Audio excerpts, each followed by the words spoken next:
Bismillahirrahmanirrahim. Assalamualaikum warahmatullahi wabarakatuh.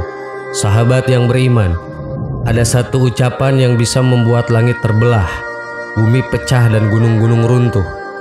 Suatu kejadian mengerikan akan terjadi jika ada fitnah keji yang ditujukan kepada Allah Sang Maha Esa. Oleh karena itu, hindarilah ucapan seperti yang akan dijelaskan berikut ini agar kita tidak terkena murka Allah. Fenomena langit terbelah dan bumi pecah ini akan menjadi peristiwa dahsyat jika benar-benar terjadi. Allah Sang Maha Pemilik alam semesta berkuasa penuh atas semua yang ada dalam genggamannya. Peristiwa langit terbelah dan bumi pecah itu pernah akan terjadi hanya dengan satu ucapan. Lantas apa ucapan keji yang ditujukan untuk Allah tersebut? Allah Subhanahu wa Ta'ala berfirman, dan mereka berkata, Tuhan yang Maha Pemurah mengambil atau mempunyai anak. Sesungguhnya kamu telah mendatangkan sesuatu perkara yang sangat mungkar. Hampir-hampir langit pecah karena ucapan itu dan bumi belah dan gunung-gunung runtuh. Karena mereka mendakwakan Allah yang Maha Pemurah mempunyai anak. Dan tidak layak lagi Tuhan yang Maha Pemurah mengambil atau mempunyai anak. Quran Surat Maryam ayat 88-92. Pantaskah Allah dikatakan punya anak seperti yang dijelaskan ayat tadi? Sungguh ucapan seperti itu adalah batil dan munkar yang hampir saja membuat langit terbelah dan bumi pecah. Inilah sanggahan yang telak pada orang yang mengatakan Allah memiliki anak. Ada kelompok yang mengatakan bahwa Isa sebagai putra Allah.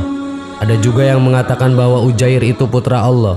Sedangkan kaum musyrikin mengatakan bahwa malaikat adalah anak perempuan Allah. Maha suci Allah akan perkataan busuk mereka.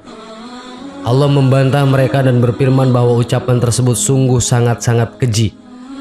Ayat di atas menunjukkan bahayanya ucapan semacam itu. Allah mengungkapkan bahwa hampir-hampir saja langit terbelah dan bumi pecah dan gunung-gunung runtuh karena ucapan mungkar tersebut. Ingatlah, Allah tidak pantas dikatakan demikian. Apabila dinyatakan Allah memiliki anak, itu menunjukkan adanya sifat kekurangan dan itu sama saja menandakan Allah itu butuh pada makhluk. Padahal Allah itu Ghaniyul Hamid, yang maha cukup, artinya tidak butuh pada makhluknya, lagi maha terpuji. Syekh Asy-Sya'di dalam kitab tafsirnya Taisir Al-Karimir Rahman menjelaskan, begitu pula jika ada yang mengatakan Allah memiliki anak, berarti anak itu akan serupa dengan orang tuanya, padahal tidak ada yang serupa dengan Allah Ta'ala. Berarti kekeliruan dari pernyataan Allah itu memiliki anak. 1. Allah sama sekali tidak butuh pada makhluk. 2. Allah itu tidak serupa dengan makhluk sebagaimana kemiripan antara orang tua dan anak. Ka'ab al-Akhbar mengatakan, malaikat akan murka, api neraka akan panas menyala ketika mereka menyuarakan apa yang mereka katakan. Kendati demikian, Allah masih tetap memberikan rezeki. Meskipun difitnah dan disakiti, Allah tetap memberikan maaf. Dalam hadis yang dikeluarkan dalam Asy-Syahihain, tak ada sesuatu pun yang lebih sabar dari bentuk disakiti yang ia dengar selain Allah.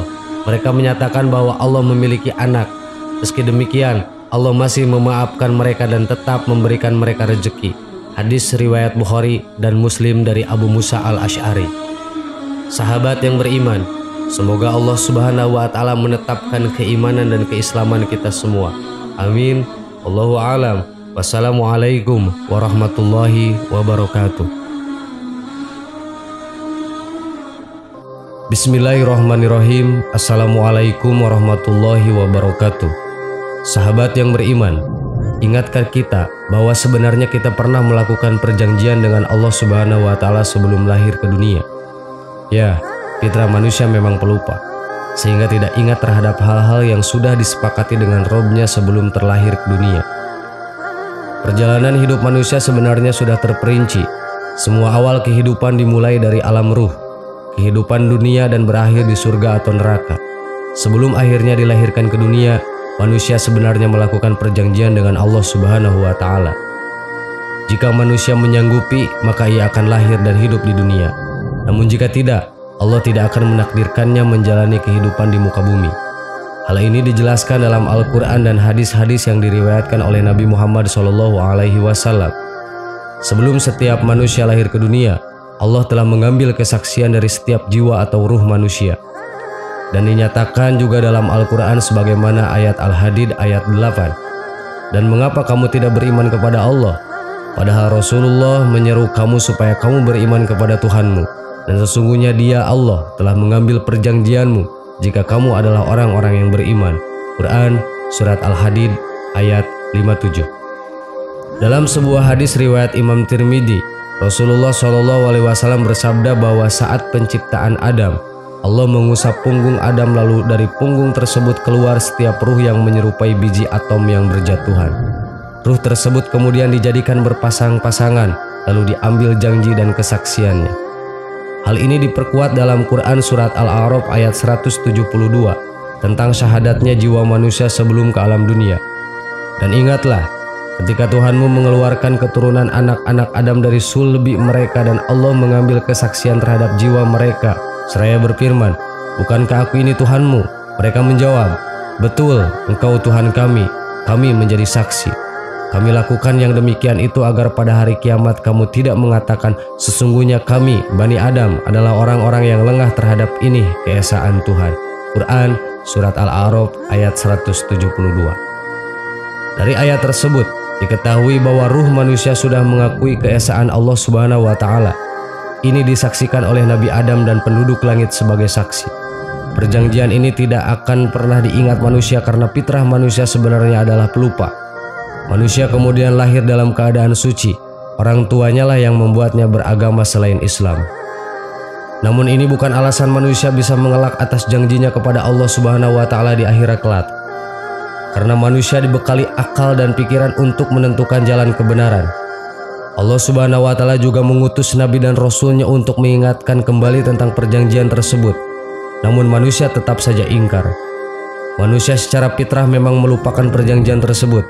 Karena itu kenyataan yang harus dihadapi oleh setiap manusia adalah sesungguhnya tidak ada satu jiwa pun yang lahir ke dunia ini kecuali Allah telah mengambil perjanjian dan kesaksian mereka ketika di alam ruh, bahwa Allah adalah Rabb mereka, dan Allah melakukan hal ini agar mengujinya dalam kehidupan dunia, agar pada hari akhirat nanti tidak ada satupun manusia yang akan mengingkari tentang keesaan Allah. Sahabat yang beriman, kita hidup di dunia ini seperti ujian di sekolah. Manusia menjalani kehidupan setelah setuju dengan perjanjian yang dibuatnya dengan Allah Subhanahu wa Ta'ala. Saat menjalani kehidupan, manusia seperti sedang ujian. Guru tidak akan memberitahu jawaban meski sebelumnya apa yang diuji telah diajarkan. Jawabannya baru akan diberitahu saat ujian telah selesai. Setelah hari kiamat, Allah barulah akan memberikan jawaban atas apa perjanjian yang sudah kita buat dengannya sebelum lahir ke dunia ini. Allahu a'lam. Assalamualaikum warahmatullahi wabarakatuh.